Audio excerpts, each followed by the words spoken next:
Ang mabuting balita ng Panginoon, ayon kay San Lucas.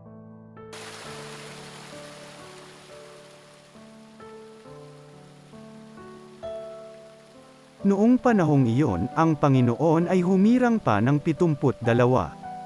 Pinone niya sila ng dala-dalawa sa bawat bayan at puok na patutunguhan niya. Sinabi niya sa kanila, sagana ang aanihin, ngunit kakaunti ang mga manggagawa. Ay dalangin ninyo sa may-ari na magpadala siya ng mga manggagawa sa kanyang bukirin. Humayo kayo. Sinusugo ko kayong parang mga kordero sa gitna ng mga asong gubat. Huwag kayong magdala ng lukbyutan, supot, o panyapak. Huwag na kayong titigil sa daan upang makipagbatian kan inuman. Pagpasok ninyo sa alinmang bahay, sabihin muna ninyo, magari nawa ang kapayapaan sa bahay na ito. Kung maibigin sa kapayapaan ang nakatira roon, sa kanila ang kapayapaan, ngunit kung hindi, hindi sila magkakamit nito.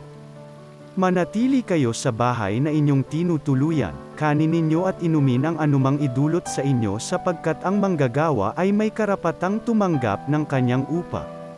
Huwag kayong magpapalipat-lipat ng bahay.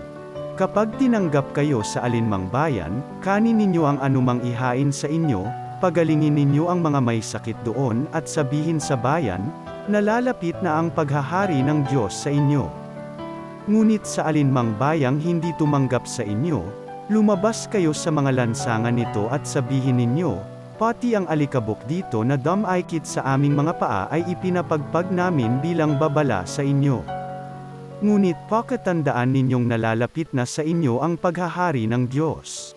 Sinasabi ko sa inyo, sa araw ng paghuhukom ay higit na mabigat ang kaparusahan ng mga tao sa bayang yaon kaysa dinanas ng mga taga-Sodoma. Ang mabuting balita ng Panginoon.